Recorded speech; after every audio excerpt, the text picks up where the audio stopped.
अस्सलाम वालेकुम guys, this is ताज शाहिद। आज हम फर्स्ट ईयर का chapter number 6 sequence and series को समझ रहे हैं।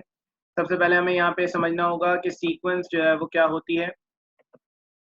तो बच्चों, सीक्वेंस की जो सबसे आसान डेफिनेशन है जो बुक के अंदर आपकी लिखी हुई है, an ordered set of numbers formed according to a definite rule is called a sequence. An ordered set of numbers formed according to a definite rule, किसी रूल के तहत नंबर्स बने। मिसाल के तौर पे 1 2 3 4 5 ये नंबर्स किसी रूल के तहत बन रहे हैं। मतलब मैं 1 में 1 ऐड कराऊं तो 2, 2 में 1 ऐड कराऊं तो 3, 3 में 1 ऐड कराऊं तो 4, 4 में 1 ऐड कराऊं तो 5, 1 ऐड कराऊं तो 6। तो एक रूल के तहत नंबर्स बन रहे हैं ये। इसी तरीके से मल्टीप्लिकेशन भी हो सकता है वो रूल। अगर मैं 2 से मल्टीप्लाई कराऊं तो 4, फिर 2 से मल्टीप्लाई कराऊं 8, फिर 2 से मल्टीप्लाई कराऊं मैं से तो 10, सॉरी 16, फिर 2 से मल्टीप्लाई कराऊं इसको मैं तो 32। तो हमारे पास ये एक रूल के तहत नंबर्स बन रहे हैं, तो इसको हम क्या कहते हैं? सीक्वेंस कहते हैं। सीक्वेंस की दूसरी definition, a sequence a function whose domain is a subset of the set of natural number. Sequence basically एक फंक्शन है। फंक्शन क्या होता है बच्चों? फंक्शन जो है हमारे पास एक ऐसी चीज है जिसके अंदर हम एक वैल्यू रखते हैं और हमें उसका एक आउटपुट मिल जाता है। मतलब वैल्यू फंक्शन में ऑपरेट होती है और हमें उसका एक आउटपुट मिल जाता है। अगर हम बेसिक सी डेफिनेशन की बात करें तो इनपुट जो होता है उसको हम कहते हैं डोमेन, और जो हमें आउटपुट मिलता है उस आउटपुट को हम कहते हैं रेंज। सही है, तो उसको हम कहते हैं रेंज। अब यहाँ पे a function is a sequence whose domain is a subset. Domain क्या? इनपुट। इनपुट जो है वो क्या होगा? Subset of natural numbers. देखो बेटा, सीक्वेंस के अंदर अगर हम एक जनरल टर्म की बात करें तो उसको रिप्रेजेंट करते हैं टीएन से। तो मैं कह रहा हूँ टीएन बराबर है 2n+1 के। अगर मैं n की जगह 1 रख दूं तो ये हो जाएगा 2 इंटू 1+1, मतलब ये हो जाएगा 3। अगर n की जगह 2 रख दूं तो हमारे पास ये हो जाएगा 2 इंटू 2+1, और ये हो जाएगा हमारे पास 5। इसी तरीके से n की जगह 3 रख दूं तो ये हो जाएगा 2 इंटू 3+1, और ये हो जाएगा हमारे पास 7। तो हम कर क्या रहे हैं इसके अंदर? हम n की जगह नेचुरल नंबर्स रख रहे हैं। n की जगह 1 रखा, n की जगह 2 रखा, n की जगह 3 रखा। आने वाले रिजल्ट्स हमारे पास ये आ गए। तो बेटा n की जगह 1 रखूंगा तो फर्स्ट टर्म, n की जगह 2 रखूंगा तो सेकंड टर्म, n की जगह 3 रखूंगा तो थर्ड टर्म। मतलब n की जगह ये वैल्यूज रख रहा हूँ, मतलब n की जगह मैं रख रहा हूँ नेचुरल नंबर्स। तो नेचुरल नंबर्स रखने पे हमारे पास ये रिजल्ट्स आ रहे हैं।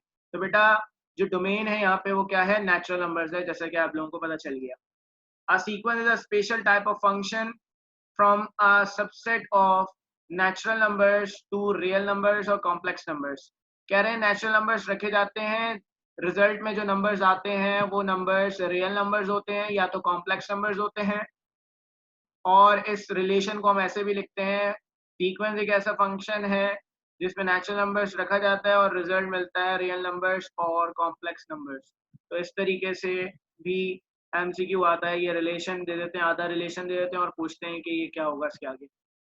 अगर सीक्वेंस की तमाम टर्म रियल होंगी, अगर सीक्वेंस के तमाम नंबर्स रियल होंगे तो उस सीक्वेंस को हम रियल सीक्वेंस कहेंगे। The elements in the range of the sequence are called its terms। मतलब जो हमारे पास रिजल्ट आता है, मिसाल के तौर पे tn अगर बराबर है 5n के, तो n की जगह 1 रखूंगा तो हमारे पास रिजल्ट आ जाएगा 5। तो n की जगह 1 रखने पे 5 मिल गया। मतलब हमें जो रिजल्ट मिला, जो हमारे पास रेंज आई, ये रेंज कहलाती है बेसिकली क्या? ये कहलाती है टर्म, ये है इसकी फर्स्ट टर्म। अच्छा, तो हमारे पास सवाल एक ये आ सकता है बिल्कुल कि दी nth टर्म ऑफ 0 7 26 इज। इसकी nth टर्म हमसे मांगी जा रही है। हमारे पास ये एक एमसीक्यू आ सकता है जिसके अंदर हमारे पास ये ऑप्शंस मौजूद हों,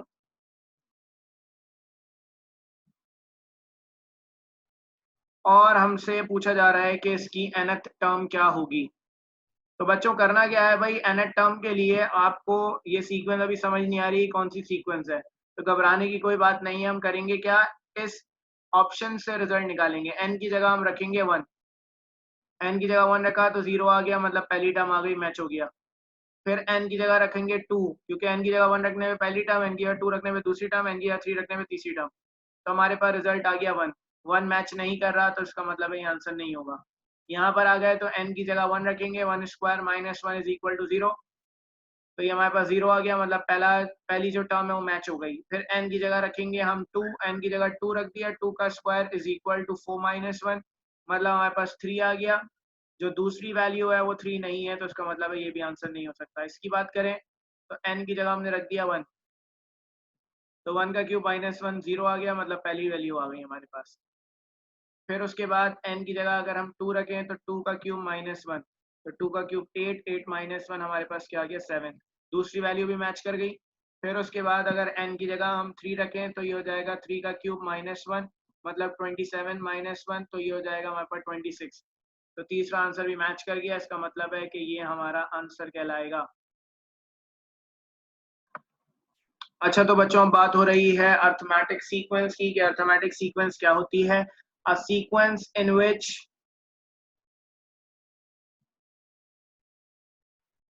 अच्छा, अर्थमेटिक सीक्वेंस क्या होती है। A sequence in which each term is formed by adding a fixed number two the one preceding it is called an arithmetic sequence और अर्थमेटिक प्रोग्रेशन। अब बच्चों कह रहे हैं कि एक ऐसी सीक्वेंस जिसके अंदर प्रीसीडिंग टर्म में एक फिक्स्ड नंबर क्या हो रहा हो, ऐड हो रहा हो। मिसाल के तौर पे 3, अगर इस 2 में 3 ऐड करें तो 5, इसमें 3 ऐड करें तो हमारे पास 8, इसमें 3 ऐड करें तो हमारे पास 11, इसमें 3 ऐड करें तो हमारे पास 14। अगर मैं 3 ऐड कराता चला जाऊं तो हमारे पास जो एक सीक्वेंस बनेगी ये सीक्वेंस एपी कहलाएगी। दूसरी बात हम ये कह सकते हैं कि एपी एक ऐसी सीक्वेंस है जिसके अंदर डिफरेंस मौजूद होता है, कॉमन डिफरेंस। मतलब इन दोनों का डिफरेंस निकालें, 5 माइनस 2 तो हमारे पास 3 आ जाएगा, 8 माइनस 5 तो हमारे पास 3 आ जाएगा, 11 माइनस 8 तो हमारे पास 3 आ जाएगा, 14 माइनस 11 तो हमारे पास 3 आ जाएगा। तो तमाम वैल्यूज क्योंकि इक्वल आ रही हैं तो इनको हम क्या कहते हैं, इनको हम कॉमन डिफरेंस कहते हैं। एपी एक ऐसी सीक्वेंस है जिसके अंदर कॉमन डिफरेंस मौजूद होता है। तो एपी के अंदर हमेशा कॉमन डिफरेंस पाया जाता है, डी को हम कॉमन डिफरेंस कहते हैं। मिसाल के तौर पे हम अगर एपी की स्टैंडर्ड फॉर्म बनाना चाहें तो हम इसको ऐसे बना सकते हैं। एपी की हमें पता है पहली टर्म ए होती है, हमने क्या करा था, इसमें 3 ऐड कराया तो हमारे पास 5 आ गया, इसमें 3 ऐड कराया तो 8 आ गया, इसमें 3 ऐड कराया तो 11 आ गया। मतलब क्या ऐड कराना है, 3, 3 क्या है बेसिकली डी। तो ए हमारे पास पहली टर्म है, इसमें डी ऐड कराएंगे तो दूसरी टर्म ए प्लस डी, इसमें डी ऐड कराएंगे तो ए प्लस 2d, फिर इसके अंदर डी ऐड कराएंगे तो हमारे पास a प्लस 3d, और ये वैल्यू चल रही है हमारे पास कहाँ तक, a plus n minus 1d तक। इसको हम कहते हैं एपी की स्टैंडर्ड फॉर्म। तो ये हमारे पास स्टैंडर्ड फॉर्म ऑफ एपी कहलाती है। जरा आगे चलते हैं अब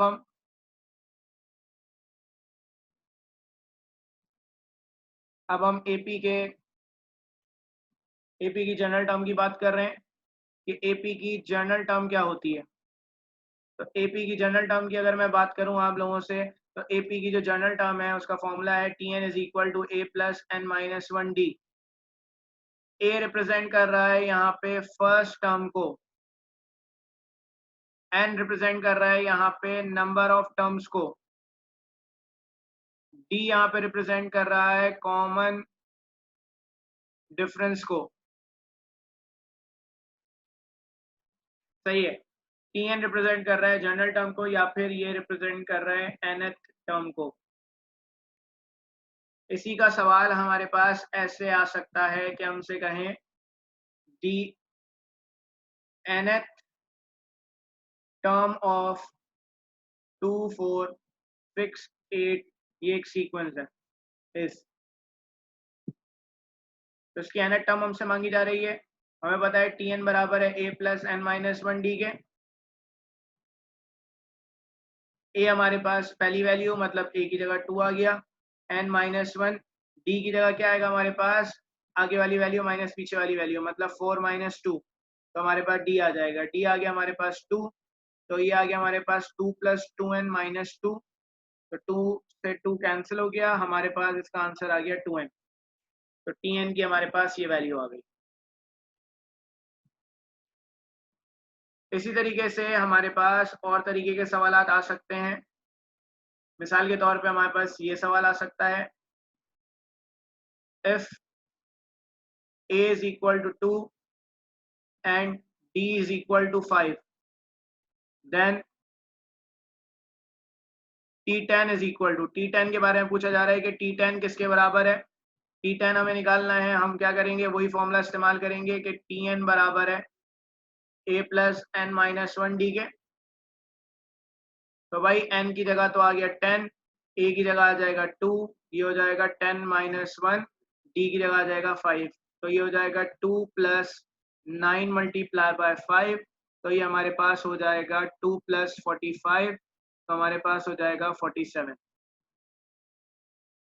इसी तरीके से एक और सवाल आ सकता है, if T5 is equal to 10 and T10 is equal to 20, अगर हमारे पास दो टर्म्स दी हुई हैं, दोनों कंसेक्यूटिव टर्म्स नहीं है और हमसे एपी के अंदर डी पूछ रहे हैं कि डी किसके बराबर होगा, तो हम डी कैसे निकालेंगे बच्चों। इसका एक आसान सा फॉर्मूला है, एक आसान सी जुगाड़ है। करना क्या है, जब भी कंसेक्यूटिव टर्म ना पता हो, करना क्या है, दोनों का डिफरेंस ऊपर लिख दिया, डिवाइडेड बाय जो नंबर ऑफ टर्म्स दिख रही हैं, मतलब 10 और 5 दिख रहा है, इन दोनों का डिफरेंस नीचे आ जाएगा। तो ये आ जाएगा 20 माइनस 10 डिवाइडेड बाय 5, तो ये आ जाएगा हमारे पास 10 डिवाइडेड बाय 5, जो कि हमारे पास बराबर आ जाएगा 2 के। तो इस तरीके से हमारे पास कॉमन डिफरेंस आ जाएगा। और हमारे पास सवाल आ सकते हैं, मिसाल के तौर पे, if T5 is equal to 15 and T10 is equal to 30, then T15 अब चाहिए हमें, सही है। तो T15 अब हम कैसे निकालें, सबसे पहले तो बच्चों हमें D निकालना पड़ेगा। टर्म निकालने के लिए A और D चाहिए होता है। D कैसे निकालेंगे, दो कंसेक्यूटिव टर्म्स नहीं पता तो कोई मसला नहीं है, दोनों को माइनस करा दो, डिवाइड करा दो, जो नंबर दिख रहे हैं इनके डिफरेंस से। तो ये हो जाएगा 30 माइनस 15 डिवाइडेड बाय 5, तो ये आ जाएगा हमारे पास 15 डिवाइडेड बाय 5, तो हमारे पास D आ गया 3। Tn बराबर है a plus n minus 1 D के। बेटा a बेसिकली क्या होता है, a होता है T1, यहाँ पे T1 रखा हुआ है तो n माइनस 1 फॉर्मूला हो गया। a की जगह हम कुछ भी रख सकते हैं, क्योंकि हमें अब यहाँ a नहीं पता, हमें T5 पता है, a की जगह मैं रख रहा हूँ T5, तो फॉर्मूला बन जाएगा n माइनस 5। a की जगह T2 रख रहा हूँ तो n माइनस 2 हो जाएगा, a की जगह अगर T10 रखूंगा तो n माइनस 10 हो जाएगा हमारे पास ये फॉर्मूला। तो अब हमारे पास इसका जो रिजल्ट है ये आ जाएगा T15, n की जगह 15 आ गया, T5 की जगह हमारे पास 15 प्लस n की जगह आ गया हमारे पास 15 माइनस 5 और d की जगह आ गया 3, तो हमारे पास आ गया 15 प्लस 10 मल्टीप्लाई बाय 3, तो हमारे पास आ गया 15 प्लस 30 और हमारे पास इसका रिजल्ट आ गया 45। तो हमारे पास ये 15th टर्म आ गई एपी की।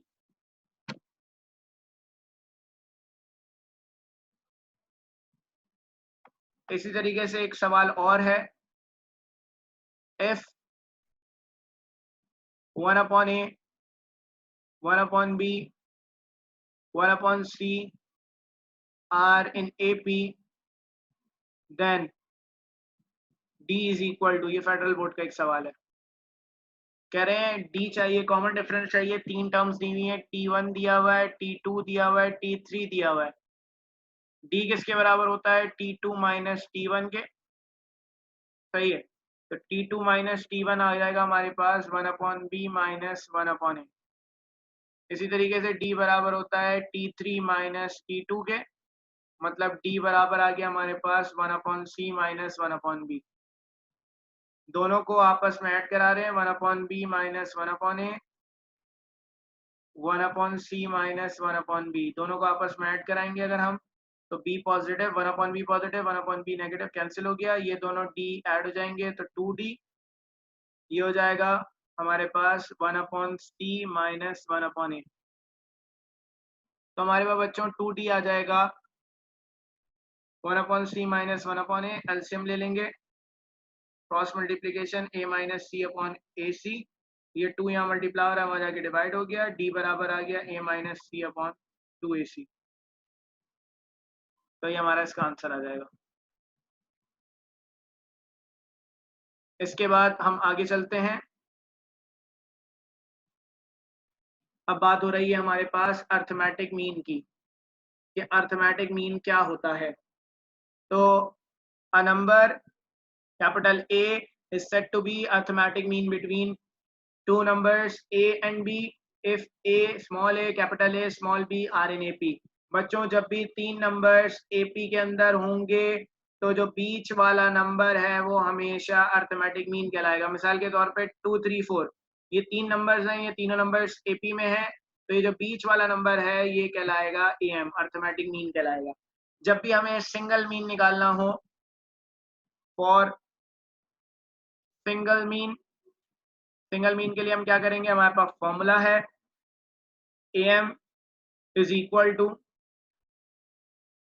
a plus b upon 2। जब भी एक मीन निकालना होगा तो हम इस फॉर्मूले का इस्तेमाल करेंगे। अच्छा, जब भी मीन की तादाद एक से ज्यादा हो जाए तो अब हम क्या करेंगे जरा देखते हैं। मैं कह रहा हूं मीन की तादाद, मैं बात कर रहा हूं फॉर n एम्स की, एक से ज्यादा हो जाए तो अब क्या करना है, जब भी एक से ज्यादा हो जाएगी तो हम उसको कंसीडर करते हैं a1 a2 a3 और ये वैल्यू जा रही है टिल an तक। बेटा ये वैल्यूज मैंने ए और बी के दरमियान में रख दी, ए और बी के दरमियान में रख दी। ये सीक्वेंस में कह रहा हूँ एपी में, अगर ये सीक्वेंस एपी में है तो बीच वाली तमाम वैल्यूज क्या कहलाएंगी, बीच वाली तमाम वैल्यूज अर्थमेटिक मीन कहलाएंगी। मिसाल के तौर पे लिखा हुआ है 2 4 6 8, तो पहले ये सारे नंबर्स एपी में, तो हम ये कह सकते हैं पहले और आखिरी वैल्यू को छोड़ के जो बीच में वैल्यूज लिखी हुई है ये क्या है, ये एम्स हैं, ये अर्थमेटिक मीन है। तो अब हमारे पास जब भी एम्स की तादाद एक से ज्यादा हो जाए तो हम डी निकालते हैं। डी का फॉर्मूला है B minus A upon N plus one. N represent कर रहा है नंबर ऑफ एम्स को। ए वन बराबर है ए प्लस डी, ए टू बराबर है ए प्लस टू डी, ए थ्री बराबर है ए प्लस थ्री डी, और ये वैल्यू जा रही है A N is equal to A plus, oh sorry, A N is equal to A plus N D के। तो हमारे पास ए एम इस तरीके से निकलेंगे। आइए हम जरा इसके सवालात देखते हैं।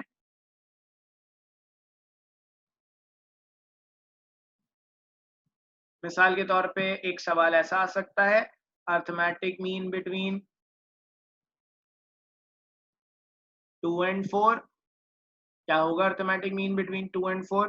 तो बेटा अर्थमेटिक मीन का फॉर्मूला लग जाएगा a प्लस बी अपॉन 2, तो ये हो जाएगा हमारे पास 2 प्लस 4 अपॉन 2, तो 6 अपॉन 2 मतलब 3 आ गया।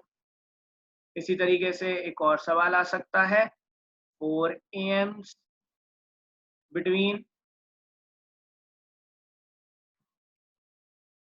2 and 12, 4 एम्स चाहिए 2 12 के दरमियान में। तो सबसे पहले हम करेंगे क्या, हम डी निकालेंगे। डी हो जाएगा B minus A upon N plus one. ए हमारे पास पहली वैल्यू, बी हमारे पास दूसरी वैल्यू, तो ये आ गया हमारे पास 12 माइनस 2 अपॉन एन हमारे पास क्या है, नंबर ऑफ एम्स, तो ये आ गया हमारे पास 4 प्लस वन। डी आ गया हमारे पास 10 अपॉन 5 इज इक्वल टू 2। तो अब हमें A1 A2 A3 A4 चाहिए। एक रास्ता तो ये है कि आप A1 का फॉर्मूला लगाएं a प्लस डी, आप a की जगह रख दें 2 प्लस डी की जगह आपने 2 रख दिया, 4 आ गया। A2 की अगर मैं बात करूं तो a प्लस टू डी, इस तरीके से निकाला जा सकता है। a की जगह 2 रख दिया, d की जगह भी 2 रख दिया, तो हमारे पास A2 आ गया 6। दूसरा रास्ता आप लोगों को बता देता हूं जो कि बहुत ही आसान है और एक जुगाड़ है। करना क्या है भाई, दो नंबर्स दिए हुए हैं 2 और 12, इनके दरमियान में हमने क्या करा, हमने एम्स लिख दिए A1 A2 A3 A4। सही है। अब हमें A1 A2 A3 A4 चाहिए। करना क्या है भाई, जो पहली वैल्यू है उसके अंदर D ऐड कराएंगे तो A1 आ जाएगा। D क्या है 2, इसके अंदर 2 ऐड कराया तो 4, इसके अंदर 2 ऐड कराएंगे तो अगली वैल्यू, इसके अंदर 2 ऐड कराएंगे तो अगली वैल्यू, इसके अंदर 2 ऐड कराएंगे तो अगली वैल्यू, इसके अंदर 2 ऐड कराएंगे तो ये 12 आ जाएगा। तो हमारे पास A1 आ गया ये A2 आ गया ये, A3 आ गया ये और A4 आ गया ये। तो ये हमारा आंसर हो गया। दोनों रास्ते हैं, जो रास्ता आपको आसान लगे आप उसको फॉलो कर सकते हैं। इसी तरीके से आगे चलें तो हमारे पास इससे रिलेटेड एक और सवाल है, अर्थमेटिक मीन से related. Sum of n AMs between A and B, A और B के दरमियान में जितने भी AMs हैं उनका सम हमेशा इस फॉर्मूले से निकलेगा। n रिप्रेजेंट कर रहा है नंबर ऑफ AMs को। अब अगर मैं बात करूं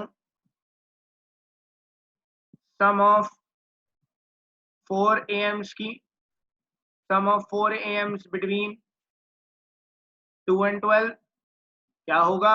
n की जगह आ जाएगा 4, A की जगह 2, B की जगह 12 डिवाइडेड बाय 2, 2 1 जा 2, 2 2 जा 4, तो ये आ गया हमारे पास 2 मल्टीप्लाई बाय 14, तो हमारे पास इसका रिजल्ट आ जाएगा 28। तो इस तरीके से हमारे पास सम ऑफ 4 AMs आ जाएगा। अच्छा तो भाई अब बात हो रही है सीरीज की, सही है? का सीरीज की बात कर रहा हूं मैं यहाँ पे, जिसके अंदर बात हो रही है अर्थमेटिक सीरीज की। पहले सबसे पहले बेटा वैसे तो सीरीज को हम समझेंगे, अर्थमेटिक सीरीज क्या होती है उसको समझने से पहले हम समझेंगे कि सीरीज क्या होती है। अगर हम क्या करें, अगर हम नंबर ऑफ टर्म्स को, हम अगर टर्म्स को आपस में ऐड करा दें, कौन सी टर्म्स, 2 3 4 5, ये सीक्वेंस जो है इसकी टर्म्स को अगर हम आपस में ऐड करा दें तो ऐड कराने पे जो चीज़ बनती है उसको हम सीरीज कहते हैं। तो आसान सा फर्क क्या है कि अगर प्लस की साइन आ रही है या माइनस की साइन आ रही है तो सीरीज, अगर यहाँ पे हम कॉमा लगा दें तो ये कहलाएगी क्या? ये कहलाएगी सीक्वेंस। बात हो रही है अर्थमेटिक सीरीज की। अर्थमेटिक सीरीज क्या होती है? An arithmetic series the sum of a sequence in which each term is computed from the previous by adding a constant। Subtracting भी हो सकता है। क्या कह रहे हैं ये, इस बात को समझते हैं। ये कह रहे हैं कि अर्थमेटिक सीरीज एक ऐसी सीरीज है, एक ऐसी सीरीज है जिसमें हम सम लेते हैं सीक्वेंस का। कौन सी सीक्वेंस का? जिसमें हम प्रीवियस टर्म में ऐड कराते हैं किसे? कांस्टेंट को। मतलब 2 है, 2 में अगर मैं ऐड करा दूं 3 तो अगली वैल्यू आ गई, इसमें 3 ऐड करा दूं तो 8, इसमें 3 ऐड करा दूं तो 11, इसमें 3 ऐड करा दूं तो 14। तमाम वैल्यूज को ऐड करा रहा हूं और इस बनने वाली सीक्वेंस में अगर मैं प्लस की साइन लगा दूंगा तो ये कहलाएगी हमारे पास अर्थमेटिक सीरीज। मतलब एपी की टर्म्स को अगर हम ऐड करा दें तो अर्थमेटिक सीरीज कहलाएगी। अगर हम यहाँ पे कॉमा लगा दें तो ये हमारे पास कहलाएगी अर्थमेटिक सीक्वेंस। अच्छा अगर हम इसकी जनरल टर्म की बात करें, हमें पता है कि अर्थमेटिक सीरीज के अंदर पहली टर्म ए होती है, उसके बाद दूसरी टर्म हो जाएगी अर्थमेटिक सीक्वेंस के अंदर ए प्लस डी, ए प्लस 2d, ए प्लस 3d, जैसा कि हम पहले डिस्कस कर चुके हैं इस चीज को, और ए प्लस एन माइनस 1d। अगर हम इन वैल्यूज के दरमियान में प्लस की साइन लगा दें तो हमारे पास जो चीज बनेगी वो सीरीज कहलाएगी। और एस एन बराबर है, अगर हमें सम निकालना होगा तो सम निकालने का फॉर्मूला है s n is equal to n upon two, 2a plus n minus 1d। या फिर हमारे पास एक और फॉर्मूला है, ये फॉर्मूला कब इस्तेमाल किया जाता है? जब हमें लास्ट टर्म पता हो, जब हमें फर्स्ट टर्म और लास्ट टर्म पता हो। तो L रिप्रेजेंट करता है यहाँ पे लास्ट टर्म को, या फिर ये रिप्रेजेंट करता है nth टर्म को। तो हम लास्ट टर्म को Tn से भी रिप्रेजेंट करते हैं, nth टर्म से भी रिप्रेजेंट करते हैं। तो यहाँ तक तो बात हो गई इसकी सीरीज की। अगर हमें सम निकालने को आ जाए तो हमें सम कैसे निकालना होगा, आइए इस पे बात करते हैं। तो अगर हमें हमसे कहा जाए f 1 + 3 + 5 till 2n terms divided by 2 + 4 + 6 2n terms बराबर है 0.95 के, और हमसे कहा जा रहा है कि हमें n निकालना है। तो हम n कैसे निकालें? तो ये जो पूरी वैल्यू है, ये जो 1 + 3 + 5 2n टर्म्स, अगर हम इस सम की बात करें तो बेटा सम ऑफ ऑड नंबर्स की बात हो रही है। इसका सम कैसे निकलेगा? Sn का ही फॉर्मूला लगेगा, n/2 2a + n-1d।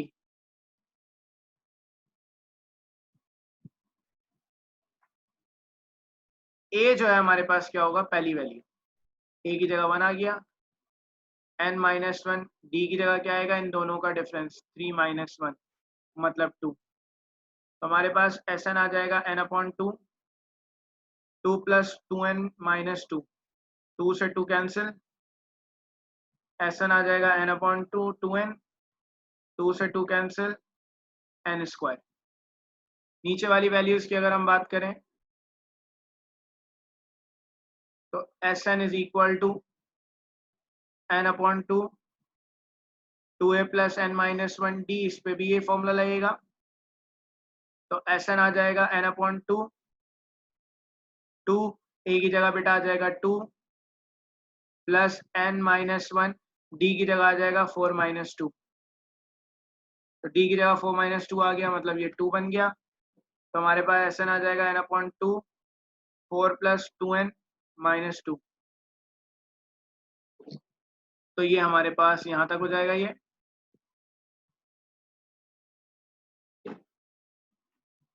अगर हम इससे आगे बात करें तो इसको सॉल्व करने पे हमारे पास आ जाएगा n/2 2n + 2। पूरे में से 2 कॉमन निकाल लेंगे,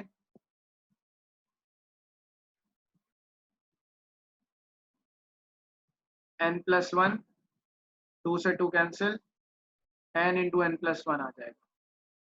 तो Sn की ये दो वैल्यूज आ गई हैं। अब ये दो वैल्यूज आपको याद रखनी है। मैं इन दोनों वैल्यूज को यहाँ रखूंगा, जरा देखिएगा।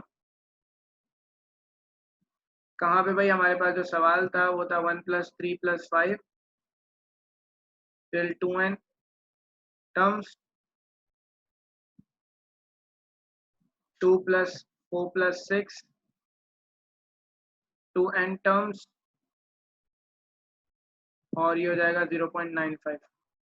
ऊपर आ गया था n², नीचे आ गया था n × n + 1। ये हो गया 0.95। तो हम करेंगे क्या? पॉइंट हटा देंगे, तो 95 ऊपर आ गया, पॉइंट हटाएंगे तो नीचे 1 आएगा, पॉइंट के बाद जितनी वैल्यूज है उससे 0 आ जाएंगे।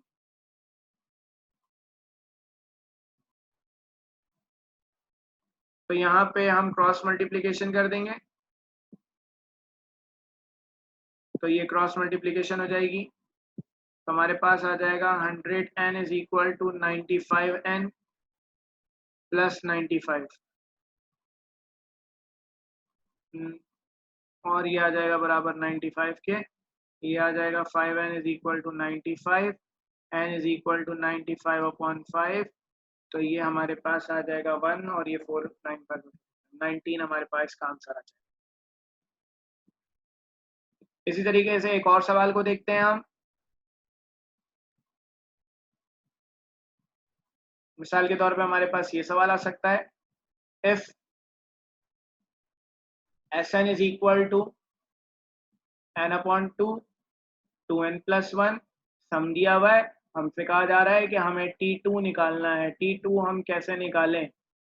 तो बच्चों हमारे पास फॉर्मूला है Tn का, एक जर्नल फॉर्मूला है। Sn की मदद से Tn कैसे निकलेगा? Tn = Sn - Sn - n। ये फॉर्मूला इस्तेमाल होता है जब n 1 से बड़ा हो। अगर n की जगह 2 रख दूं तो ये हो जाएगा S2 - S, n की जगह 2 आ गया, 2 - 1, तो T2 आ गया हमारे पास S2 - S1। तो हमने यहाँ पे क्या किया? इस n की जगह रख दिया हमने 1, तो ये आ गया हमारे पास 1/2 2 + 1, तो हमारे पास आ गया 3/2। तो इस n की जगह हम 2 रखेंगे, 2/2 2 × 2 + 1 = 1 × O+1, तो ये आ जाएगा 5। T2 आ जाएगा S2 माइनस S1, 5 माइनस 3/2 के नीचे 1 है, तो ये हो जाएगा 10 माइनस 3/2, तो हमारे पास 7/2 आ गया। तो ये हमारा इसका आंसर हो जाएगा। तो यहाँ पे हमारे पास AP के अर्थमेटिक प्रोग्रेशन, अर्थमेटिक मीन और अर्थमेटिक सीरीज जो है वो ख़त्म हो गई।